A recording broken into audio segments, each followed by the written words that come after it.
Chapter 18. Vronsky followed the guard to the carriage, and at the door of the compartment he stopped short to make room for a lady who was getting out. With the insight of a man of the world, from one glance at this lady's appearance Vronsky classified her as belonging to the best society. He begged pardon and was getting into the carriage, but felt he must glance at her once more. Not that she was very beautiful, not on account of the elegance and modest grace which were apparent in her whole figure, but because in the expression of her charming face, as she passed close by him, there was something peculiarly caressing and soft. As he looked round, she too turned her head. Her shining gray eyes, that looked dark from the thick lashes, rested with friendly attention on his face, as though she were recognizing him, and then promptly turned away to the passing crowd, as though seeking someone. In that brief look, Vronsky had time to notice the suppressed eagerness which played over her face, and flitted between the brilliant eyes and the faint smile that curved her red lips. It was as though her nature were so brimming over with something that against her will it showed itself now in the flash of her eyes, and now in her smile. Deliberately she shrouded the light in her eyes, but it shone against her will in the faintly perceptible smile. Vronsky stepped into the carriage. His mother, a dried-up old lady with black eyes and ringlets, screwed up her eyes, scanning her son, and smiled slightly with her thin lips. Getting up from the seat and handing her maid a bag, she gave her little wrinkled hand to her son to kiss, and lifting his head from her hand, kissed him on the cheek. "You got my telegram, quite well, thank God." "You had a good journey," said her son, sitting down beside her, and involuntarily listening to a woman's voice outside the door. He knew it was the voice of the lady he had met at the door. "All the same, I don't agree with you," said the lady's voice. "It's the Petersburg view, madame." "Not Petersburg, but simply feminine," she responded. Well, allow me to kiss your hand." "Goodbye, Ivan Petrovitch. And could you see if my brother is here and send him to me?" said the lady in the doorway, and stepped back again into the compartment. "Well, have you found your brother?" said Countess Vronskaya, addressing the lady. Vronsky understood now that this was Madame Karenina. "Your brother is here," he said, standing up. "Excuse me, I did not know you, and indeed our acquaintance was so slight," said Vronsky, bowing, "that no doubt you do not remember me." "Oh, no," said she. "I should have known you because your mother and I have been talking, I think, of nothing but you all the way." As she spoke, she let the eagerness that would insist on coming out show itself in her smile. "And still no sign of my brother." "Do call him, Alexei," said the old countess. Vronsky stepped out onto the platform and shouted, "Oblonsky, here." Madame Karenina, however, did not wait for her brother, but catching sight of him she stepped out with her light, resolute step. And as soon as her brother had reached her, with a gesture that struck Vronsky by its decision and its grace, she flung her left arm around his neck, drew him rapidly to her, and kissed him warmly. Vronsky gazed, never taking his eyes from her, and smiled, he could not have said why. But recollecting that his mother was waiting for him, he went back again into the carriage. "She's very sweet, isn't she?" said the Countess of Madame Karenina. "Her husband put her with me, and I was delighted to have her. We've been talking all the way. And so you, I hear, vous files le parfait amour. Tante mia, mon cher, tante mia." "I don't know what you are referring to, Mammon," he answered coldly. "Come, Mammon, let us go." Madame Karenina entered the carriage again to say goodbye to the Countess. "Well, Countess, you have met your son, and I my brother," she said. "And all my gossip is exhausted. I should have nothing more to tell you." "Oh, no," said the Countess, taking her hand. "I could go all around the world with you and never be dull. You are one of those delightful women in whose company it's sweet to be silent as well as to talk. Now please don't fret over your son. You can't expect never to be parted." Madame Karenina stood quite still, holding herself very erect, and her eyes were smiling. "Anna Arkadyevna," the Countess said in explanation to her son, "has a little son 8 years old, I believe, and she has never been parted from him before, and she keeps fretting over leaving him." "Yes, the Countess and I have been talking all the time. I of my son and she of hers," said Madame Karenina, and again a smile lighted up her face, a caressing smile intended for him.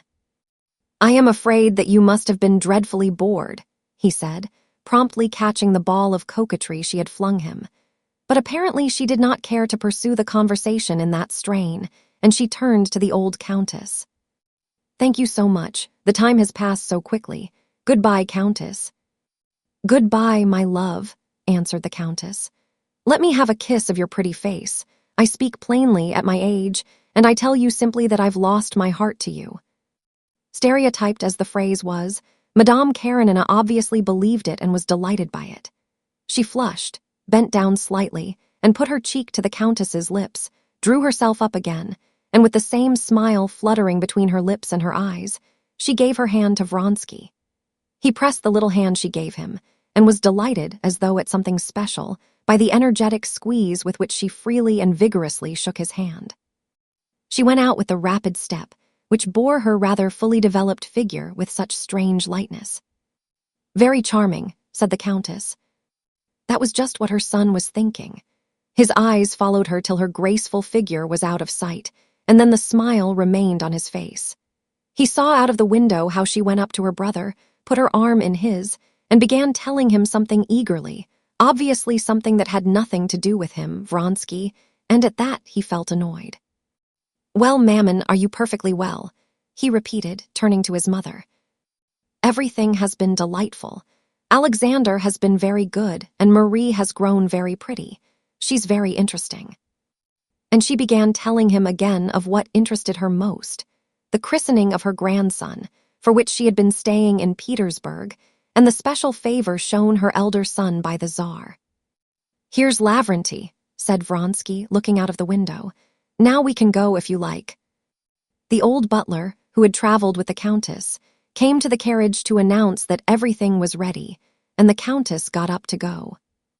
"Come, there's not such a crowd now," said Vronsky. The maid took a handbag, and the lapdog. The butler and a porter the other baggage. Vronsky gave his mother his arm, but just as they were getting out of the carriage, several men ran suddenly by with panic-stricken faces. The station master, too, ran by in his extraordinary colored cap. Obviously, something unusual had happened. The crowd who had left the train were running back again. Where? Flung himself, crushed, was heard among the crowd. Stepan Arkadyevitch, with his sister on his arm, turned back. They too looked scared and stopped at the carriage door to avoid the crowd. The ladies got in, while Vronsky and Stepan Arkadyevitch followed the crowd to find out details of the disaster. A guard, either drunk or too much muffled up in the bitter frost, had not heard the train moving back and had been crushed. Before Vronsky and Oblonsky came back, the ladies heard the facts from the butler. Oblonsky and Vronsky had both seen the mutilated corpse. Oblonsky was evidently upset. He frowned and seemed ready to cry. How awful. Honor, if you had seen it. How awful," he said. Vronsky did not speak. His handsome face was serious, but perfectly composed. "Oh, if you had seen it, Countess," said Stepan Arkadyevitch. "And his wife was there. It was awful to see her. She flung herself on the body. They say he was the only support of an immense family. How awful." "Couldn't one do anything for her?" said Madame Karenina in an agitated whisper. Vronsky glanced at her and immediately got out of the carriage. "I'll be back directly, Mammon," he remarked, turning round in the doorway. When he came back a few minutes later, Stepan Arkadyevitch was already in conversation with the Countess about the new singer, while the Countess was impatiently looking towards the door, waiting for her son. "Now let us be off," said Vronsky, coming in. They went out together. Vronsky was in front with his mother. Behind walked Madame Karenina with her brother. Just as they were going out of the station master overtook Vronsky. "You gave my assistant 200 rubles. Would you kindly explain for whose benefit you intend them?" "For the widow," said Vronsky, shrugging his shoulders. "I should have thought there was no need to ask." "You gave that," cried Oblonsky behind, and pressing his sister's hand, he added, very nice, isn't he a splendid fellow? Goodbye, Countess." And he and his sister stood still, looking for her maid. When they went out, the Vronsky's carriage had already driven away. People coming in were still talking of what happened. "What a horrible death," said a gentleman passing by. They say he was cut in 2 pieces. On the contrary, I think it's the easiest, instantaneous, observed another. How is it they don't take proper precautions? Said a third. Madame Karenina seated herself in the carriage, and Stepan Arkadyevitch saw with surprise that her lips were quivering, and she was with difficulty restraining her tears. "What is it, Anna?" he asked, when they had driven a few hundred yards. "It's an omen of evil," she said. "What nonsense," said Stepan Arkadyevitch. "You've come, that's the chief thing. You can't conceive how I'm resting my hopes on you." "Have you known Vronsky long?" she asked. "Yes, you know we're hoping he will marry Kitty." "Yes," said Anna softly. "Come now, let us talk of you," she added, tossing her head, as though she would physically shake off something superfluous oppressing her. "Let us talk of your affairs. I got your letter, and here I am." "Yes, all my hopes are in you," said Stepan Arkadyevitch. "Well, tell me all about it." And Stepan Arkadyevitch began to tell his story. On reaching home, Oblonsky helped his sister out, sighed, pressed her hand, and set off to his office.